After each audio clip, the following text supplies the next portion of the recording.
Shalom teman-teman semua yang ada di Amerika dan yang ada di Australia, Cilani. Sungguh kita mengucap syukur kalau hari ini kita ada lagi di dalam setiap persekutuan kita, karena saya percaya bahwa kalau kita ini ada dalam persekutuan dengan Tuhan, walaupun dalam keadaan sulit, ya, kita situasi-situasi sulit ini sedang kita hadapi di hari-hari ini, dan saya tahu saudara-saudaraku di US sana sedang mengalami tantangan yang sangat luar biasa, ya, tantangan walaupun mungkin itu dalam ekonomi satu, kedua masalah keamanan, kemudian yang ketiga tentu yang berbahaya sekali masalah moral, ya. Karena moral sedang terjadi sesuatu yang luar biasa. Saya juga bercakap-cakap dengan teman saya yang ada di LA, di Temple City. Dia anak Tuhan juga dan dia selalu berkata kepada saya, "Roy, tolong doakan kami yang ada di Amerika ini, supaya kami yang di Amerika ini tentu dengan pemerintahan yang terjadi, melegalkan segala macam aborsi dan sebagainya." Dan ya, yang saya lihat itulah yang sedang terjadi, dan saya hanya titip pesan sama teman saya, harus tetap setia terus dengan Tuhan, ya. Memang Tuhan utus kita sama seperti domba di tengah-tengah serigala. Nah, jadi kita jangan kemudian jangan kita menjadi sama seperti dunia ini. Itu yang Tuhan mintakan dalam hidup saudara dan saya. Nah, pada malam hari ini tentu waktu di Amerika dan kita siang di Australia, di Sydney, saya ingin kita sharing bersama-sama untuk firman Tuhan kita. Kita sedang memperingati, kalau kita 2 minggu yang lalu tentang Paskah, tentang kematian dan tentang kebangkitan daripada Yesus. Dan selalu yang kita tahu bahwa isu-isu setelah biasa, kalau kita ada 2 isu yang besar, ya Bapak Ibu Saudara, bagi kita orang Kristen.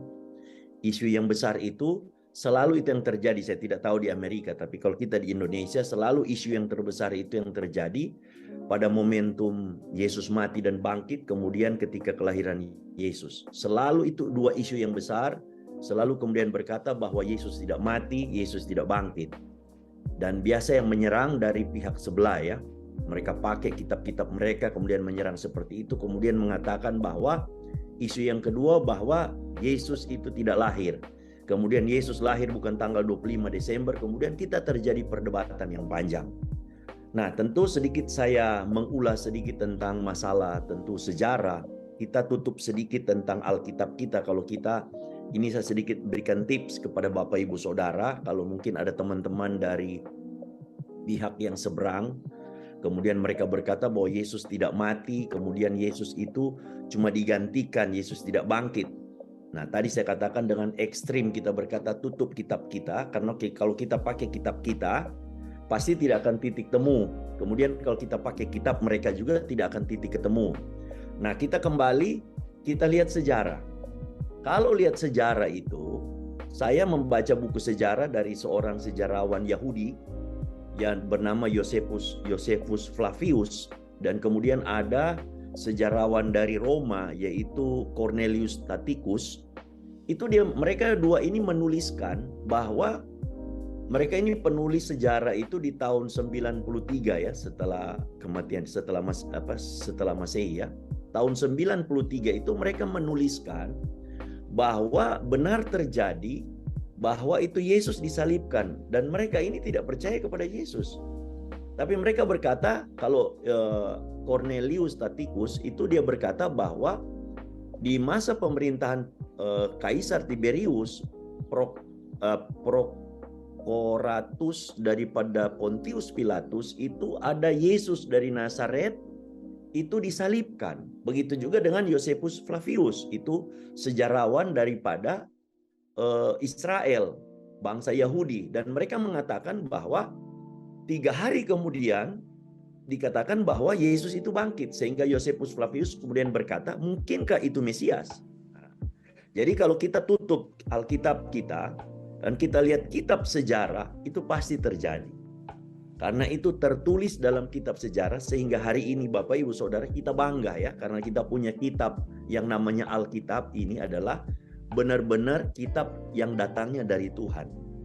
Jadi kita harus cinta, dan sejarah itu membuktikan seperti itu. Nah, saya mau bicara sedikit di malam hari ini, yaitu bicara tentang di dalam kitab Lukas 24 ayat 13 sampai 35. Nanti kita akan lihat satu dua ayat, kemudian kita akan sharing bersama-sama, kita akan lihat poin demi poin. Ini pada waktu kemudian Yesus itu menampakkan diri di jalan ke Emmaus. Inilah salah satu. Kemudian banyak orang bertanya kepada saya begini, apa yang Yesus kerjakan selama 40 hari? Ya. Karena waktu Yesus bangkit, Yesus masih ada 40 hari dia ada di dunia ini. Yesus selama 40 hari itu salah satu yang dia lakukan adalah pemulihan bagi hati murid-muridnya. Dia mengadakan sebuah pemulihan. Nah, di dalam perjalanan ke Emmaus ini, jikalau Bapak Ibu Saudara pernah ke Israel, Emmaus ini letaknya itu 12 km dari kota Yerusalem.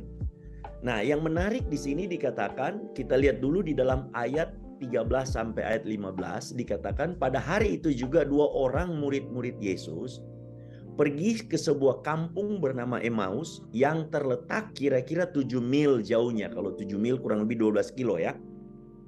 Dan apa yang mereka percakapkan? Mereka bercakap-cakap tentang segala sesuatu yang telah terjadi. Ketika mereka sedang bercakap-cakap dan bertukar pikiran, datanglah Yesus sendiri mendekati mereka lalu berjalan bersama-sama dengan mereka. Nah, pada waktu dua orang ini, nanti kita tahu bahwa dua orang ini adalah murid Yesus. Nah, Bapak Ibu Saudara, Yesus itu punya murid yang pertama 12. 12 murid itu 12 rasul. Itu tidak secara kebetulan. Karena itulah namanya konsistensi dalam sebuah Alkitab.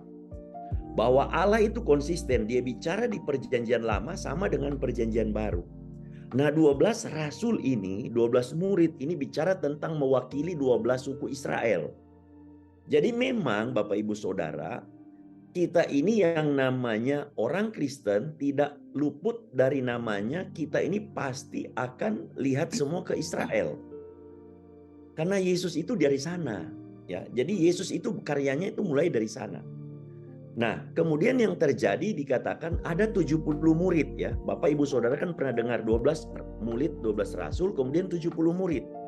Nah, 70 murid itu bukan kemudian Tuhan Yesus sembarang, itu mewakili 70 tua-tua bangsa Israel. Jadi tua-tua Israel itu dikatakan itu ada 70. Itu 70 orang ini mewakili 70 tua-tua Israel, 70 murid itu. Nah, dua orang ini salah satu kelompok dari 70 murid. Dan salah satu yang bernama nanti kita lihat itu namanya Kleopas. Nah, ternyata dua orang ini meninggalkan Yerusalem. Mereka pergi ke Emmaus. Apakah ada yang salah dengan mereka menuju ke Emmaus? Kemudian kenapa Yesus datang ke situ? Kemudian kenapa Yesus menjumpai mereka? Nah, Bapak Ibu Saudara harus perhatikan. Yang pertama saya mau bicara tentang poin kita yang pertama. Bahwa seringkali hidup saudara dan saya itu keluar dari panggilan hidup kita. Kita lupa akan panggilan hidup saudara dan saya. Di mana Tuhan itu minta panggilan kita itu kepada panggilan yang sebenarnya yang Tuhan mau dalam hidup kita. Sama seperti dua orang ini. Nah, waktu Yesus kemudian bicara waktu sebelum dia disalibkan, waktu sebelum Yesus kemudian mati dan kemudian sebelum Yesus bangkit, Yesus pernah bicara kepada mereka bahwa Yesus akan mati, Yesus akan bangkit, dia akan diadili, dia akan dianiaya dan sebagainya.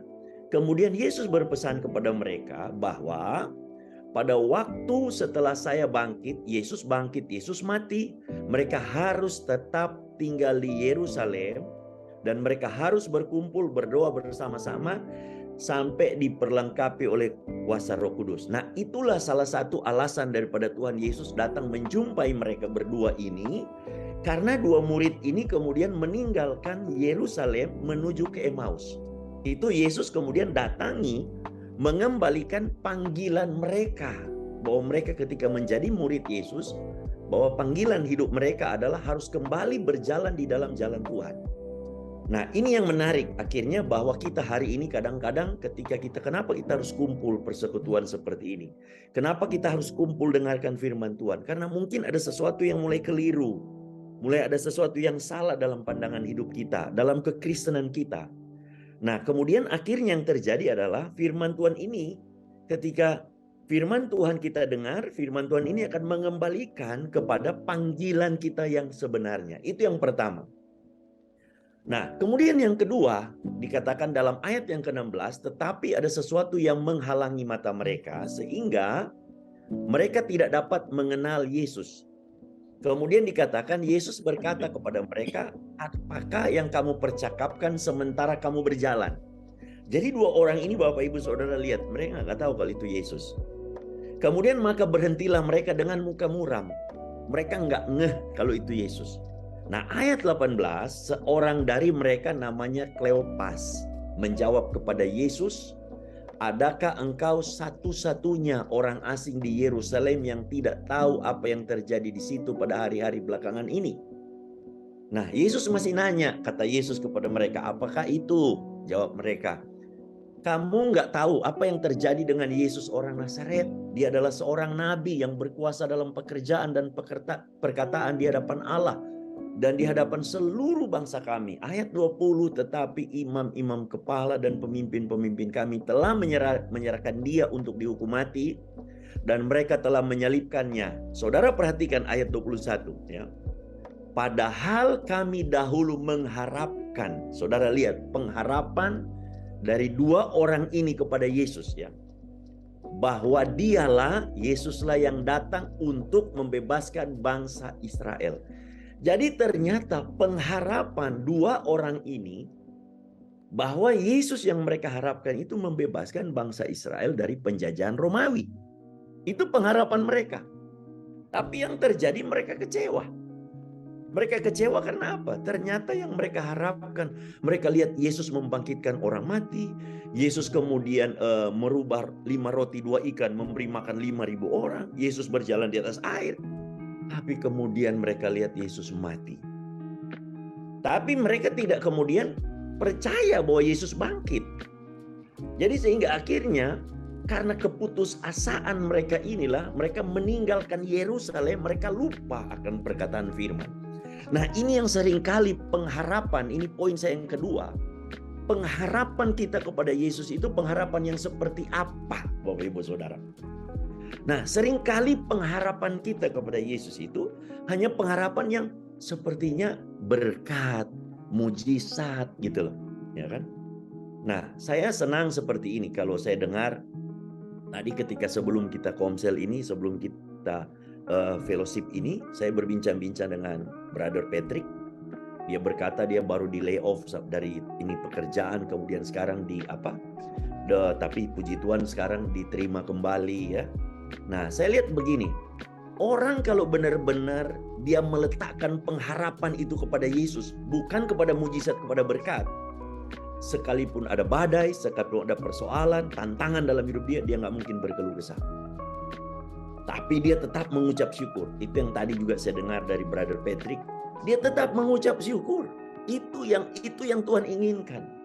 Makanya Bapak Ibu Saudara, saya seringkali berkata begini, melihat pengharapan orang Kristen kepada Yesus itu tidak bisa kita lihat dalam hidup fine-fine aja. Kalau semua situasi lagi enak, kita nggak bisa lihat. Paling gampang kita mengukur ukuran kerohanian kita waktu kita alami masalah dan persoalan. Kalau saudara dan saya hari ini ketika mengalami masalah dan persoalan, kita masih tetap sukacita, kita masih tetap tenang, kita masih tetap saudara mengucap syukur. Saya tahu bahwa arti pengharapan kita kepada Tuhan bukan kita letakkan hanya kepada yang namanya mujizat berkat saja. Tapi dalam keadaan sulit pun kita tahu bahwa Tuhan tetap hadir dalam hidup saudara dan saya. Inilah. Jadi ternyata Tuhan kenapa menjumpai mereka berdua ini? Karena pandangan pengharapan mereka kepada Yesus itu hanya membebaskan Yesus membebaskan bangsa Israel dari penjajahan Romawi. Tapi ada lebih yang universal, bahwa Yesus kemudian bukan membebaskan saja bangsa Israel dari penjajahan Romawi, tapi membebaskan manusia daripada penjajahan dosa. Itu secara universal. Nah, kalau dosa dibebaskan, pasti penjajahan bangsa-bangsa pun akan mengalami kebebasan dalam hidup kita. Jadi saudara, yang kedua, ini yang harus kita renungkan pada hari ini. Apa yang menjadi pengharapan kita? Kalau pengharapan kita itu kepada Tuhan hanya mujizat, hanya berkat, saudara pasti akan kecewa. Tapi saya percaya bahwa saudara sudah teruji ya, lewat masalah demi masalah, lewat persoalan demi persoalan, saudara harus tetap kuat di dalam Tuhan. Nah, kemudian kita lihat yang ketiga ya, tetapi beberapa perempuan dari kalangan kami, dia cuma mendengar ya, karena mereka tidak menyaksikan. Dua orang ini nggak menyaksikan. Karena yang ketika para perempuan-perempuan itu, wanita-wanita itu memberitahukan itu kepada 12 murid, 70 ini belum. Tapi beberapa perempuan dari kalangan kami telah mengejutkan kami. Pagi-pagi buta mereka telah pergi ke kubur dan tidak menemukan mayatnya. Lalu mereka datang dengan berita bahwa telah kelihatan kepada mereka malaikat-malaikat yang mengatakan bahwa Yesus hidup. Dan beberapa teman kami telah pergi ke kubur itu. Jadi dua orang ini enggak. Karena teman-teman itu bicara 12 rasul. Kemudian berita itu tersebar.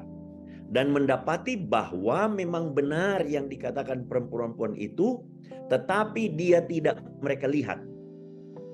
Lalu Yesus berkata kepada mereka, saudara perhatikan.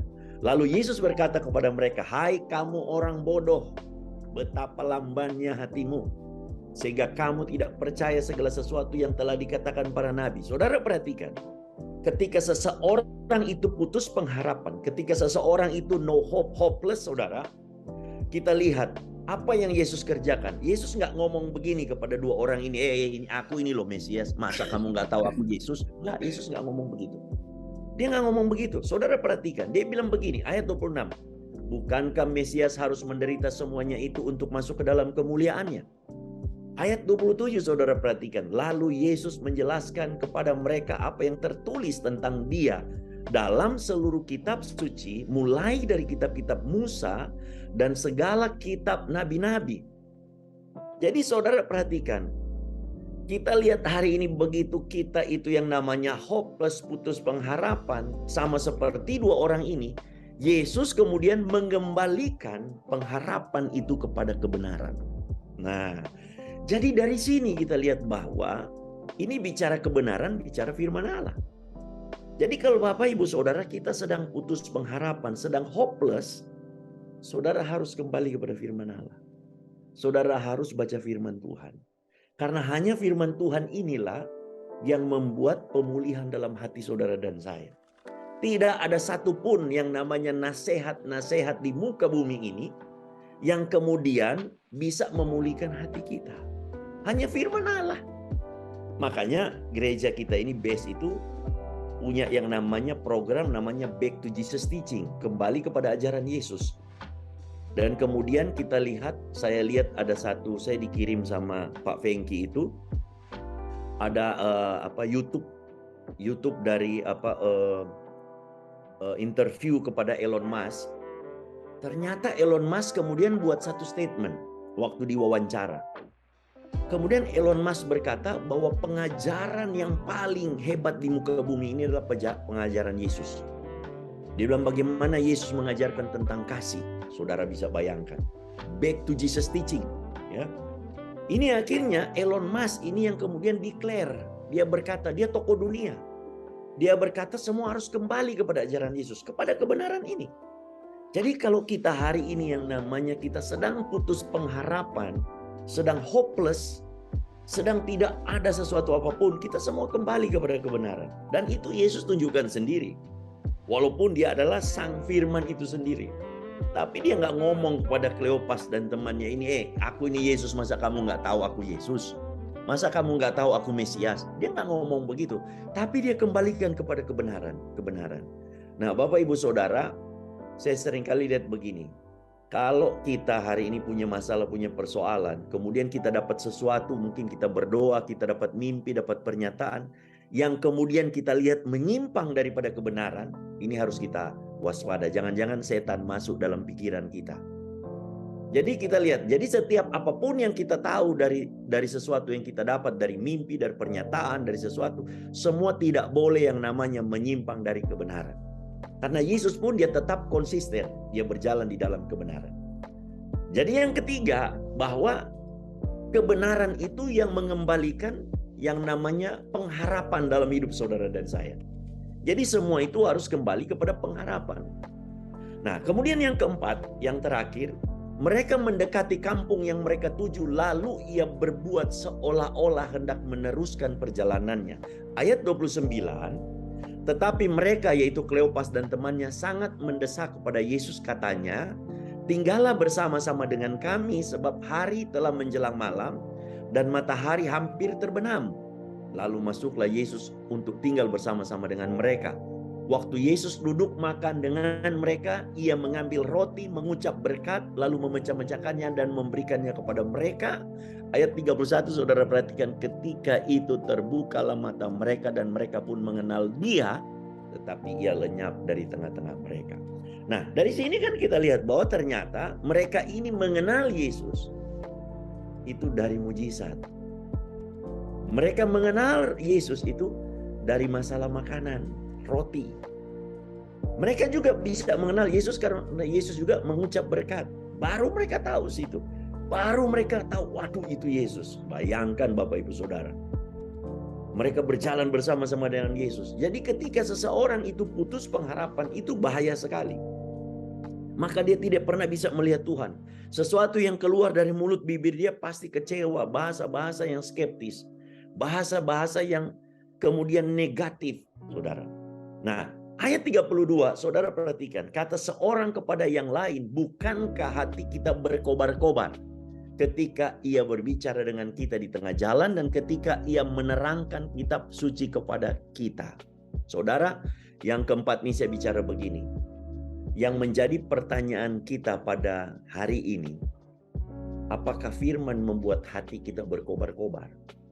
Atau karena kita dapat berkat, dapat lotre, atau kita mungkin diberkati, dapat materi yang melimpah ruah.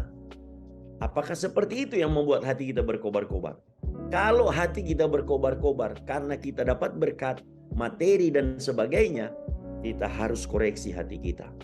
Kemudian kalau kita baca firman, kemudian hati kita letih lesu dan tetap berbeban berat, berarti ada sesuatu yang salah. Karena kalau seseorang itu baca firman, renungkan firman, dia pasti hatinya berkobar-kobar. Nah, kemudian apa efeknya, saudara, ketika mereka menjumpai Yesus? Ayat 33, lalu bangunlah mereka dan terus kembali ke Yerusalem. Langsung balik. Di situ mereka mendapati ke-11 murid itu, karena Yudas sudah gantung diri. Mereka sedang berkumpul bersama-sama dengan teman-teman mereka. Kata mereka itu, sesungguhnya Tuhan telah bangkit dan telah menampakkan diri kepada Simon, kepada Petrus. Lalu kedua orang itu pun menceritakan apa yang terjadi di tengah jalan dan bagaimana mereka mengenal dia pada waktu ia memecahkan roti. Bapak Ibu Saudara, saya mau kasih tahu hari ini begini. Tuhan itu, Yesus itu hari ini memang tidak ada lagi di dunia secara physically. Tapi secara firman, dia ada dekat dengan kita. Kalau Bapak Ibu Saudara hari ini sedang letih lesu dan berbeban berat, mari baca firman. Karena hanya firman yang membuat hati kita berkobar-kobar kembali. Hati kita yang kemudian bergelora kembali. Saya selalu punya pengalaman Bapak Ibu Saudara. Kalau saya sedang mengalami putus pengharapan, saya sedang mengalami masalah dan persoalan, saya baca firman. Memang berat Bapak Ibu Saudara. Kalau lagi masalah, lagi persoalan, baca firman sangat amat berat. Tapi Bapak Ibu Saudara, kalau kita tetap paksa kita baca firman, pelan-pelan ada sesuatu yang akan terjadi dalam hidup saudara dan saya.